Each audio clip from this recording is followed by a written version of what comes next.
Hey.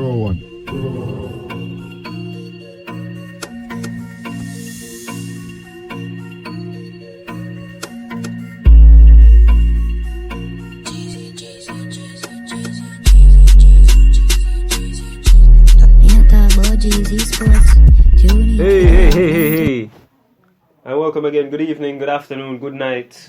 I know there are a lot of people, a lot of time zones. I don't know what the point of that is. But we're here again, another episode. This is GZ Sports with your host Jackson Brian Randy Savage. We're here again for another Vamos. Vamos, my friend. How are you doing today? Before we go into the show, I actually have a little mini story. So on Saturday I was going to my cousin's house, and planning to help her out with moving and such. So I'm like, okay, just got paid, need some cash, gotta go and get some food, go and get some groceries, and we need, I need bus fare to go to and from places. Cool. So I went to town, after meet her in Crossroads at 9:30, I reached town at 9:15 or something like that. NCB line, massive, 3 machines, none have an empty line. I'm like, okay, there are 5 machines in Crossroads. Went to Crossroads, no machine works. No problem. I'm going to New Kingston. No machine works. No problem. Going to Portmore. Went into the machine. Input my PIN. The card came back. I'm stranded. No cash. No way to go home now. I'm like, just pushed them to shove. At 9 o'clock in the night, I just had to use a Scotia machine, bro. But fucking hell.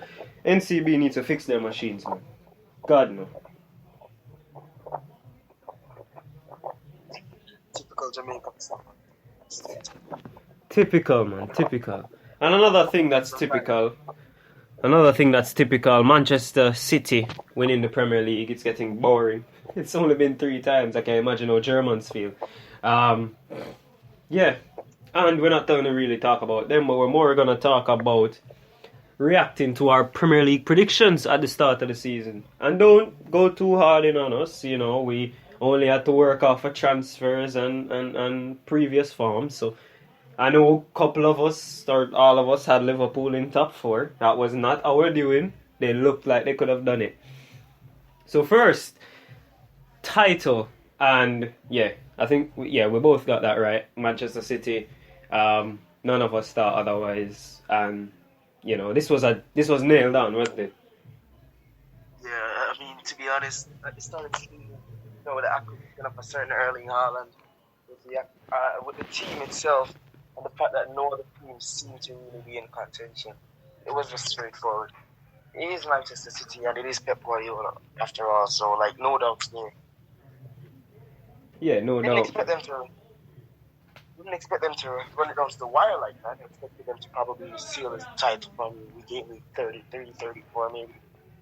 That's how dominant they have been in the past. But they made it down to the last 2 games. So, at least that's a positive sign for the rest of the league. But didn't really expect anything else. Anything different, I guess. Yeah, and even though Arsenal led the league for, the league is 9 months long and they led for 8 months and a week, they put up a good fight, should be positive, but then again, it's Arsenal. And as we speak about Arsenal, we move into the top 4 race. And I remember I got this. I think I only got 2 teams, Man City and Arsenal. I had Arsenal finishing 4th. I had Spurs, and don't hound me, but Conte was in charge, so I get away with that. And Liverpool. How about you? I can't remember. I know you had, I think it was Man United, Man City, and Liverpool. I don't remember who that 4th team was, but I don't think you had Arsenal. No, I didn't. I believe the 4th team was either Tottenham or Chelsea for me. It's been so long, but that's what I think. It's not.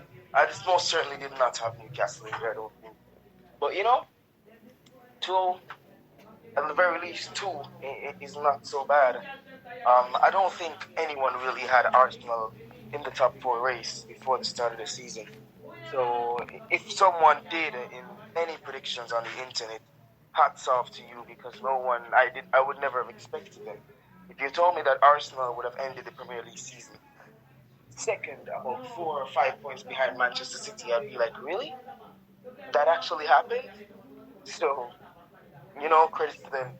No one expected Liverpool to play as badly as they did, nor did anyone expect Chelsea and Tottenham to be as rotten as they were this season. So I honestly don't mind. I honestly don't mind getting 2 out of the 4, considering that everything else was equivalent to Forest winning the Premier League or something. It's just crazy. Yeah, man, it is crazy. You know that already. Yeah, and even when it comes to top 6, we still didn't even have Newcastle because I had Man United in 5th, Chelsea in 6th, and even though that was an understatement, I remember people actually saying, "Oh, Chelsea in 6th, are you mad?" Blah blah blah, blah, blah, blah, blah, all of those things, and they finished 12th. 12th. That's rubbish. I mean, Yeah. I think you got the top 6 bar Newcastle. If Spurs were a good team, they would have easily made that top 6 the way it was. I think you were closer to the top 6 sure than me. I only got Man United, Liverpool, Man City, and Arsenal. Yeah, I got Man United, Liverpool. Liverpool finished 5th. Yeah, I got Man United, Liverpool, Manchester City. I believe that I also had Arsenal, and I think I did manage to squeeze in Newcastle, was it? Yeah, I think I managed to squeeze in Newcastle, but I left out one, which was Chelsea, I believe. So yeah, only if we knew what was gonna happen with Brighton, we would have all jumped on that wagon, innit? Yeah, but we didn't know, so we can't really. But Brighton decided to have a Leicester City season. Massively overachieving. And speaking of Leicester City, I believe that they were the other team that I had to wrap up top 6, but unfortunately, we all know how that turned out. Relegation, so... And we're just going to speak about relegation right now, bro. Actually, I got this horribly wrong. I had Bournemouth, Brentford, and Leeds. I got only one, man. I only got one right. I think you had Fulham going down, so I actually did marginally better because, Fulham. I did have Fulham going down. I did have Southampton going down. Mm-hmm. And I think I did have... You had Everton. That's one thing I do know. You had Everton, and I was saying, nah, never. Look how that... I almost look like Jose Mourinho for a short while, Genuinely, because at the end...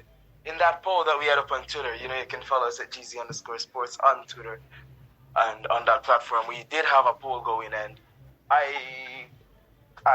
this was about how much games ago was this, Jackson? About 7 games ago?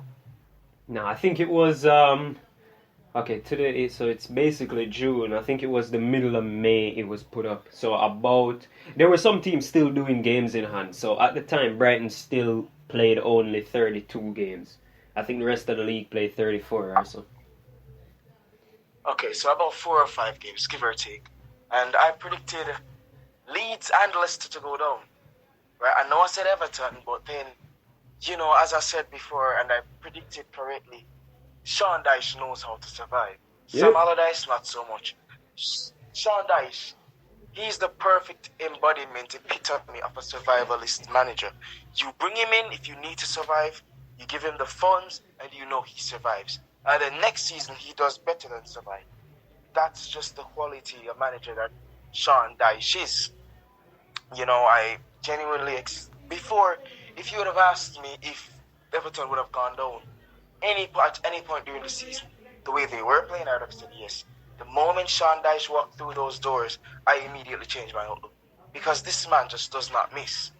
This man always finds a way to stay up. This man always finds a way to keep himself in. And it's genuinely just so crazy and insane to me, right? That he has not had a big job yet. As I said, and I know it might sound a little bit confusing, he is a survivalist manager. But if he can get big results with small teams, I don't see why he can't get big results with big teams either. You get me? Maybe he's the man that Chelsea needed this season to survive. don't know how Chelsea ended up.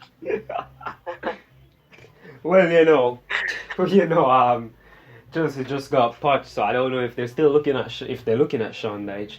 And as you say, he's a good manager. We remember when he took a Burnley team that eventually got relegated. Not under him; he still has no relegations on his CV, and he took that Burnley team, beat Arsenal in that season, beat Manchester City, beat Liverpool, and finished 7th. Well, did they finish 7th? Was it? No, it was 6th actually. Spurs finished about 9th and missed out on Europe.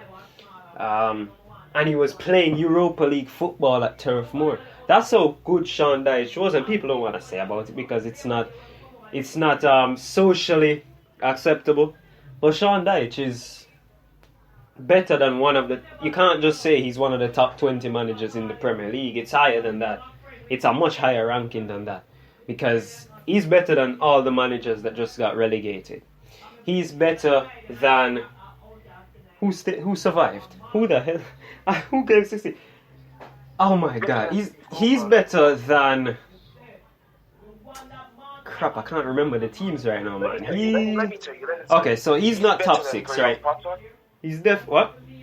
He's better than a certain Frank Lampard, right? Oh yeah, he's in a job, isn't he? Yeah, he's better than Lampard, definitely. He's better than Hodgson, Roy Hodgson. Lopetegui, it's kind of neck and neck there, but I put him over Steve Cooper and Gary O'Neill, so he is one of the top 15 managers in the league. He's just underrated. At the very least. Yeah, he is massively underrated. And I think it's just the fact that he's ginger. I'm joking. Ginger boy. I'm joking. I think the only reason why he is underrated is just the fact that no big team has called him up yet. I can't believe I'm going to say this right now, but it still is so weird to me that a certain Scott Parker got a Champions League team before Sean Dyche did. I know Scott Parker is Pep Guardiola-esque, but still, it's very weird to me that no big team has called up for Sean Dyche yet. He has the tactics, he has the Brexit football that we all know and love. I don't see why not. I genuinely don't see why not. In my opinion, Chelsea should have went for him, right? Instead of Mauricio Pochettino, who, to be honest, has failed with Tottenham. Well, not really failed with Tottenham, but didn't achieve his potential with Tottenham. Went to PSG. PSG massively underperformed that season. And bear in mind that PSG has the best front three in world football. And coming back to the Premier League now with a struggling Chelsea team, all the limelights are going to be on you. Every single camera, every single spotlight, every single floodlight, every single fan eyes and their pets' eyes and their children's eyes are focused on you now, right? To try to steer this sinking ship out of bad weather. It's just really, really difficult, and I believe that he is a good manager, but he's just not ready to steer a ship of this caliber, in my opinion. Hey, listen, today they Googled Mauricio Pochettino, and one of the questions came up, is Mauricio Pochettino the best manager in the world? And he said, of course, yes. But on that manager talk, manager of the season, I think you went with a lazy pick of Pep Guardiola. I went with a man who should have gotten the Spurs job, but they said no because of some goddamn reason. I went with Eddie Howe, and he made it to one thing that Spurs can't do, and is go to a final and get top 4. And I'm so glad, because when all those clubs needed a manager and they were advised to go for Eddie Howe, they said, nah, not good enough. Bournemouth manager, can't do it. He just took Newcastle from 16th to 4th. You know what? In my personal opinion, while I did say Pep Guardiola deserves manager of the season for his work, personally speaking, just on the basis of how good Newcastle have been this year and how massively they overperformed above all expectations, being the richest club in the world, I genuinely think Eddie Howe deserves it more. I know it's crazy considering that Pep Guardiola is in the FA Cup final Champions League